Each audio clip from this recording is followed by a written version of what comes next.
Good morning Varinder, स्वागत है आपका। बताएं, शुरुआत करें अच्छे नतीजों के साथ। कौन से रिजल्ट्स हैं जो good morning sir, to you Deep and everyone there. Industrials के अलावा सर केमिकल्स एक ऐसा सेक्टर है जो इस बार अच्छा परफॉर्म कर रहा है। आई थिंक बहुत बहुत क्वार्टर्स के बाद अपने एसआरएफ के नंबर्स देखे होंगे, अपने अनुपम रसायन के नंबर्स देखे होंगे, नवीन फ्लोरिन के नंबर्स देखे होंगे। I was impressed with pi industries. At least top line so जो नंबर्स था sir, it was beating whatever street was expecting. तो टॉप लाइन नंबर बहुत स्ट्रांग आया था। आई नो कि मार्जिन अगर आप देखेंगे कि हाँ भी for me the good thing is कि एटलीस्ट वो मार्जिन स्टेबल है, वो 21-22% के आसपास, जो बहुत कंपनीज में हो नहीं रहा है। The stock has been strong since last 2-3 days sir, तो मुझे पता नहीं स्टॉक कैसे रिएक्ट करेगा। बट अगर मैं सिर्फ नंबर की बात करूं तो नंबर्स में सेल्स 3% ऊपर था quarter quarter sir, Y and Y तो 16% ऊपर था। द गुड थिंग वाज इससे gross margin sir 200 basis point improve हुए हैं Y and Y. Other expenses flat रहे हैं विच इज 14% ऑफ सेल्स, जिससे आपको मालूम चल रहा है कि मार्जिन क्यों बढ़े हैं। एबिटा 3% ऊपर क्वार्टर क्वार्टर, 34% ऊपर वाई एंड वाई। मार्जिन 22% है सर, जो क्वार्टर क्वार्टर सेम है। तो और प्रॉफिट आपको कम दिखेगा बिकॉज इसमें टैक्स रेट ज्यादा है, 24% कंपेयर टू 17%। तो इसलिए मैं प्रॉफिट को ज्यादा ध्यान में नहीं दूंगा। तो pi industries top line growth it was beating the street expectations. Again दूसरा केमिकल कंपनी जो अच्छा किया, गैलेक्सी सर्फेक्टेंट्स। हमेशा से स्टॉक महंगा रहा है सर, बहुत बार बात की आपके चैनल पे, बट जो सीक्वेंशली रीबाउंड हुआ ना मार्जिन का, I think that was something to take away. Of course top line में भी ग्रोथ आ रहा था। आप सेल्स देखिए 13-14% ऊपर है quarter quarter sir, 34% Y and Y ऊपर है। इवन एबिटा जो मैं बोल रहा हूँ कि सीक्वेंशली बहुत स्ट्रॉन्ग रीबाउंड आया है, वो 76 करोड़ से बढ़ के ऑलमोस्ट 150 करोड़ हो गया है, अप 90%। और मार्जिन जो 8% गए थे, सिंगल डिजिट में गए थे, वो बढ़ के वापस 14% पे आ गए हैं। तो बहुत कम देखा है कि यहाँ भी कुछ कंपनीज इस इन्फ्लेशन एनवायरमेंट में जहाँ पे सेल्स भी बढ़ रहा है और मार्जिन भी बढ़ रही है। और तीसरा chemical company sir Nocil, I think the results of fabulous for this company. Margin expansion हुआ बिकॉज कंपनी ने प्राइस हाइक लिया था, जो पहले अपने को पता था। बट अगर रिजल्ट्स देखें तो भी जो एक्सपेक्टेशन थी उससे बहुत अच्छा था।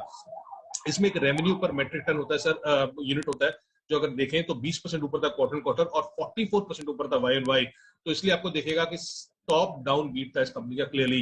एबिटा ऑलमोस्ट डबल हो गया, 50 करोड़ से 111 करोड़ हो गया।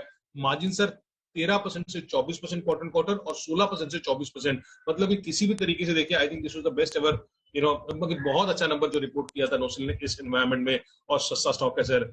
स्टार सीमेंट, सीमेंट कंपनीज के नंबर्स कुछ अच्छे नहीं आ रहे हैं, बट इस कंपनी ने फिर भी अगर मैं क्वार्टर क्वार्टर देखूं तो बहुत अच्छा किया कंपेयर टू पेयर्स।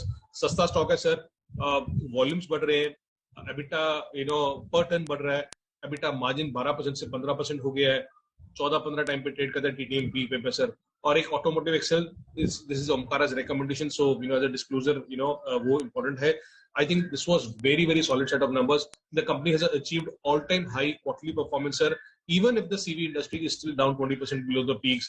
नंबर्स कहीं से भी कट कर लीजिए सर तो बहुत अच्छे नंबर आए थे। और एक छोटा स्टॉक है सर ज्योति रेजेंस, अच्छे नंबर आए थे। बट अगर मुझे ऑनेस्टली 3 कंपनीज बतानी है कि बहुत अच्छे थे, तो वो केमिकल कंपनीज होंगी सर, जिसमें नोसेल हुआ, पीआई इंडस्ट्रीज हुआ और गैलेक्सी हुआ।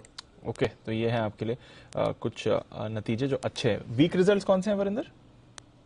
तो हर केमिकल कंपनी अच्छा नहीं कर रही है, तो इस बार जुबिलेंट इंग्रेविया अच्छा नहीं किया, मार्जिन उनके खराब थे। उम्मीद थी कि नंबर्स अच्छे आएंगे। सेल्स पे उतना कमजोर नहीं है, सेल्स अगर आप देखें तो क्वार्टर क्वार्टर फ्लैट ही है, और वाई वाई तो 90% ऊपर है। बट इशू रहा कि उसके जो मार्जिन हैं वो हिट हुए हैं क्वार्टर क्वार्टर और वाई एंड वाई दोनों के दोनों। मार्जिन 11% रह गए हैं, 16.5% क्वार्टर क्वार्टर से और 17% वाई एंड वाई से। इंपॉर्टेंट जो उसका life sciences segment EBIT margin है वो कमजोर इतना हो गया कि उसके एबिट मार्जिन कमजोर हो गए, 3% हो गए हैं, बिकॉज उन्होंने इन्वेंट्री पे हिट लिया है इस बार। सस्ता स्टॉक है, 15-16 टाइम पे ट्रेड करता है, बट इस बार नंबर्स खराब थे इसके। तो as I said, important was that life science जो सेगमेंट है इसका, उसके मार्जिन 12% से 3% हो गया है, जिसके कारण नंबर्स हिट हुए हैं। बजाज इलेक्ट्रिकल, बहुत सारी कंज्यूमर ड्यूरेबल कंपनीज अच्छा कर रही हैं, बट इस कंपनी ने इस बार 4.7% मार्जिन रहा है, 7% मार्जिन से क्वार्टर क्वार्टर और 6% वाई एंड वाई से रहा है। इवन अगर आप बोले सेल्स ठीक था, कोई बहुत तोड़फोड़ नहीं था, but EBITDA 31% down quarter quarter is not great. और कजारिया सेरामिक्स बहुत टाइम से because of gas prices hit हो रहा है, इस बार भी नंबर्स कुछ अच्छे नहीं थे, कमजोर रह रहा है। मेरे ख्याल में 4-5 क्वार्टर हो गए इसके नंबर्स नहीं आ रहे हैं। एबिटा 10% नीचे था क्वार्टर क्वार्टर, मार्जिन 15% पे आए हैं, 20% से वाई एंड वाई और 17% क्वार्टर क्वार्टर। इसका जो EBIT margin consumer product segment का देखा जाए तो वो 250 बेसिस पॉइंट नीचे था, तो इसके कोई नंबर ज्यादा अच्छे नहीं है। और एमसीएफ में उम्मीदें बहुत थी, Mangalore chemical fertilizers. I think there is something what they have done with inventory, जिसके कारण मार्जिन्स हिट हुए हैं। क्योंकि अगर आप वाई एंड वाई नंबर्स देखें तो सेल्स ऊपर है 20%, क्वार्टर क्वार्टर 5% नीचे है, बट इसमें इन्वेंटरी का बड़ा एडजस्टमेंट हुआ है।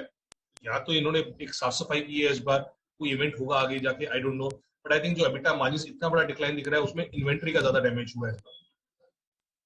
के लिए नतीजों का पूरा विश्लेषण वरिंदर बंसल की तरफ से बहुत बहुत शुक्रिया वरिंदर, हमारे साथ जुड़ने के लिए।